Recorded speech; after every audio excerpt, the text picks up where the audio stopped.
A U.S. report says that over 300,000 Russian soldiers have either been killed or wounded since they kicked off their full-scale invasion of Ukraine in 2022.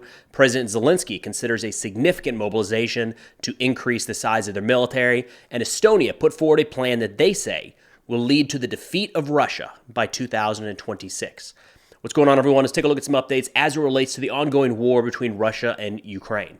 Starting with some updates on the battlefield, there's two areas I want to focus in on, Avdiivka and Bakhmut. Avdiivka is an area that Russia really focused their offensive operations on over the course of the last 60 to 90 days. Reports coming out now are that as many as 20,000 Russian soldiers may have been lost in the fighting for this eastern Ukrainian town just over the course of the last couple months. An American volunteer in a recent interview with Newsweek said, quote, "This is the most Russian bodies they've seen on the entire battlefield so far in this war." Now, Avdiivka is an area that's been at the very front lines of the fighting since 2014. It has significant Ukrainian defensive positions all throughout, and really for about 2 months now, Russia has continued their assault to the north and the south of that town, further encircling the Ukrainian defenders in the city center. Then moving north to Bakmoo, there are reports that Russia has doubled their troop numbers in that area to where they have twice as many forces right now around Bakhmut than they have at Avdiivka, where some of the heaviest fighting has taken place in recent months. And it sounds like the reports coming out of Bakhmut is that it is a pretty steady stream of Russian attacks against Ukrainian positions in that area. Every day, additional reports of either small armored attacks or infantry assaults against a variety of Ukrainian positions. Now, when looking at what's going on in the battlefield, it's tempting to look at territory gained or lost because that's relatively easily measured, but that's not necessarily the best indicator of success or failure for Russia or Ukraine. I mean, generally, yes, both Russia and Ukraine want to gain control of more territory that the other currently possesses, but this war, for a long time, has been an attritional fight. And this really came out last winter when the focus was in and around Bakhmut. That town itself, really from the start, ended up having more of a political than necessarily strategic value. And if you remember, as that fight was raging, the conversation at the peak of that fight wasn't so much about who gains more territory, what city block falls under either Ukraine or Russia, but it was at what cost. You're hearing a lot of, 10 Russians for every one Ukrainian killed, or vice versa, 7 Ukrainians for every 1 Russian killed. That was the conversation.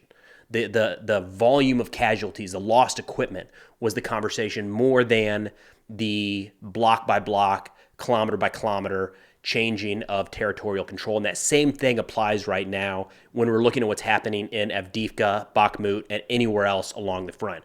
So how much is the advance or the defense costing the respective sides in terms of manpower and equipment? And honestly, it's a lot easier to see changes on the map in terms of territorial control. It has been very hard from the earliest days of this war to fully understand how much equipment either side has lost and what the manpower losses are in terms of killed, wounded, or captured. So I've generally stayed away from talking about casualty figures in this war just because those numbers are all over the place. And it's not so much a matter of finding a verified statistic because it doesn't exist. Neither Russia nor Ukraine are publishing their casualty information. So you have to go to someone else, and it's in the form of these declassified reports that I'm going to talk about here in a second, and they're just all over the map, right? It really comes down to who do you trust, who do you believe, and if you watch people go back and forth on what they think the losses are for the two sides, they're just talking past each other because one person uses a Ukrainian source, the other uses a Russian source, and they're nowhere near meeting in the middle. So in line with that, interpret this however you'd like. A declassified U.S. intelligence report came out assessing that the war in Ukraine has cost Russia 315,000 dead and wounded, or nearly 90% of the personnel it had when the conflict began. The report also assessed that Moscow's losses in personnel and armored vehicles to Ukraine's military have set back Russia's military modernization by 18 years. That's substantial. Additionally, the source said that the recently declassified U.S. intelligence report assessed that Russia began its full-scale invasion of Ukraine with 360,000 personnel, and since then, 87% or 315,000 have been killed, injured, or captured. I don't know. What do you think? Does that feel like it's in the ballpark? it's hard to tell, right? We get one video or one picture showing a specific area of the front, or like that, the American volunteer talked about bodies stacked up in Avdiivka, like he hasn't seen this entire war. And then it's easy to look at this and say, well, that might even be on the low side. But then other times you see some of these detonations, a Russian tank gets hit, and then the whole crew jumps out and runs away, and they all survive. It's so hard to know for sure where those numbers actually sit. Either way, I think it's safe to say that both sides at this point have suffered pretty significant losses. And due to those losses, there's increased talk in Ukraine about a new wave of mobilization. Ukrainian President Zelensky announced that the military has proposed to him an additional mobilization of 450 to 500,000 conscripts. The Ukrainian Defense Ministry statistics, the unofficial data, I don't think the official data is out there, puts the current size of the Ukrainian military around 1 million when accounting for the National Guard and territorial defense units. So they're talking about adding 500,000 to a 1 million-man strong force. That's a big jump in a lot of ways. So President Zelensky recognized that, saying, quote, "This is a very serious number," and that he was looking for more arguments for and against before pushing that proposal forward to Parliament for approval. So right now in Ukraine, the law has that men between 27 and 60 can be mobilized, but those 18 to 26 have to volunteer. And it's not clear if this new mobilization order would change those numbers or potentially even expand that to include women. It's hard to imagine that there's 500,000 young Ukrainian men fit for military servants that haven't been tapped into yet at all. So it's not, it seems like they'd have to do something to try to get to that number. The commander-in-chief of the Ukrainian Armed Forces, Zaluzhny, recently talked about this in The Economist, where he said, quote, "We are trying to fix these problems, the problems of expanding the size of the military. We are introducing a unified register of draftees, and we must expand the category of citizens who can be called up for training or mobilization," end quote. Shouldn't be too surprising. That's pretty standard. As these wars of this size continue to drag on, we generally have to look back to World War I, World War II to get an example based off of the size and the scope of this conflict and how many people are taking part. But if you look at those wars, what generally happens with a nation is they start with all of their young men, 18 to 22 maybe, going off to service. And there's people that, if they're off at college, they have an exemption. They don't have to serve. But then as casualties mount, as the losses continue to increase, and as the war drags on, you see that expanded. Sometimes it's expanded down. Often it's expanded up. You get older and older people that are pulled into the service. And those exemptions, be it important jobs in the home front, maybe being the only income earner for your family or being off of school, those start to whittle away. And you start to pull more and more people into uniform. This comes just a few weeks after Russian President Putin ordered the Russian military to expand by 170,000 to a new total of 1.32 million. Now, Russia is going to have some of the same problems that Ukraine is. A little bit different in certain ways, but there are still a handful of areas in Russia that are very impoverished, and Russia has increased what they're paying their soldiers when they join the service.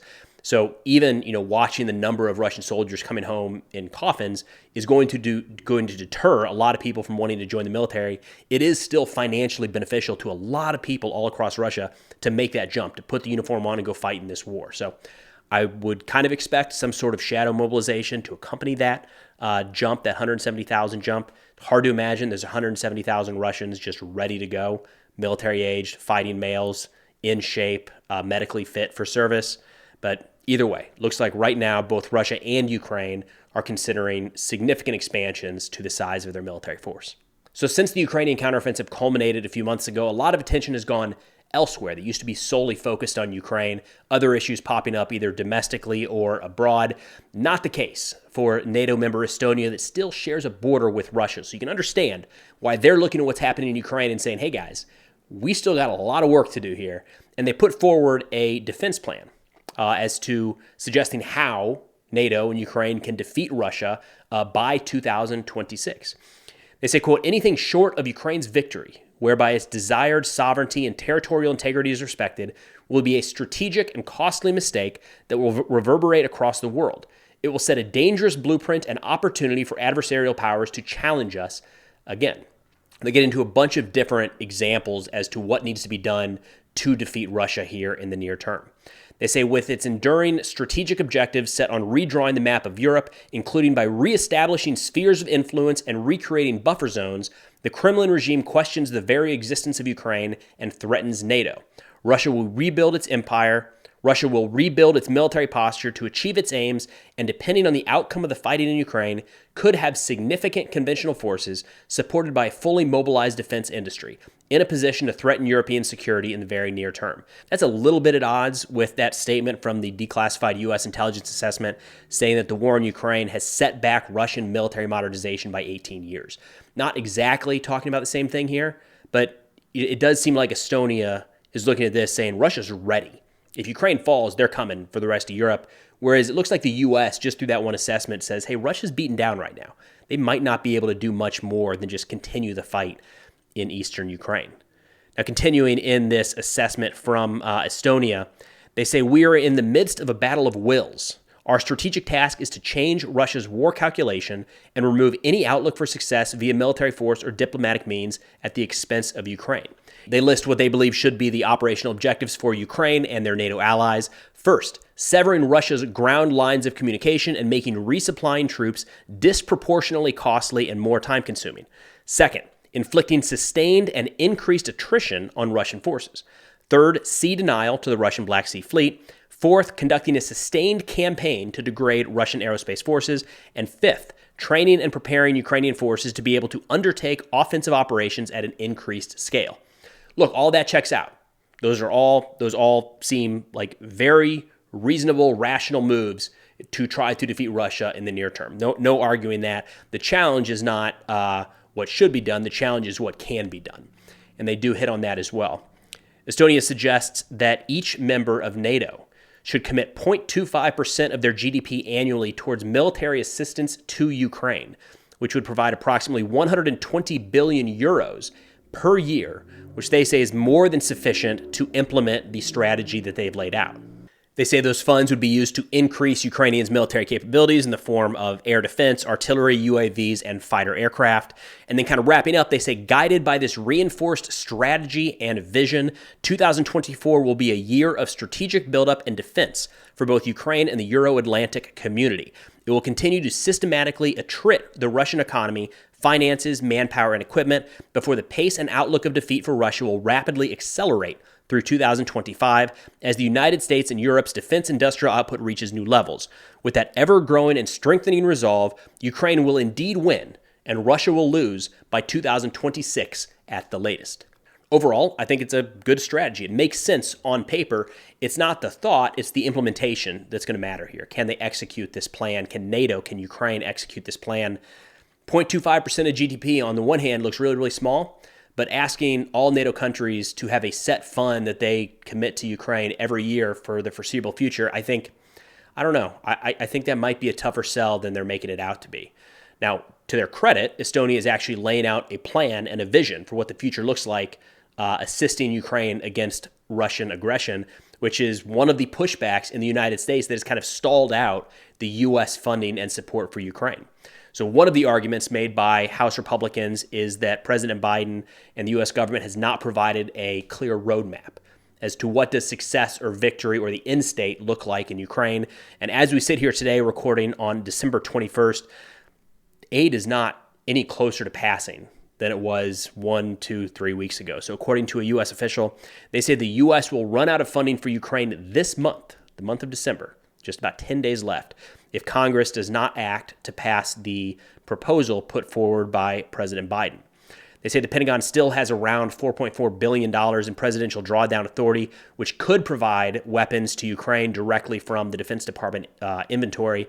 And there's always going to be those accounting maneuvers. We've seen it before a couple times when Ukraine aid gets right down to the last minute. We tend to find ways to send more money over there. That is patchwork at this point. And it might, provide a little bit of assistance, but the big conversation here is not about moving that $4.4 billion to $5.4 billion or something like that. We're talking about long-term, next year's entire aid package to Ukraine, which as of now, this supplemental package put forward by President Biden contains more than $60 billion in aid to Ukraine, more than $14 billion in aid to Israel, as well as funding for Taiwan. But all of that is wrapped up with changes to U.S. immigration policy and border security, which is it's a contentious issue. Haven't seen a lot of progress on that front at all. In fact, Senator Lindsey Graham said this Sunday that after weeks of negotiations around these funding packages, senators are, quote, not anywhere close to striking a deal before the end of the year. But that's all I've got for now. Of course, if interested in national security subjects, be sure to check out the sit reps I put out on Substack. Link is in the description below. Substack now also has ad-free, sponsor-free videos that go live about 1 hour before they're up on YouTube. And until December 31st, the annual plans are 20% off. Thanks for watching. I'll see y'all next time.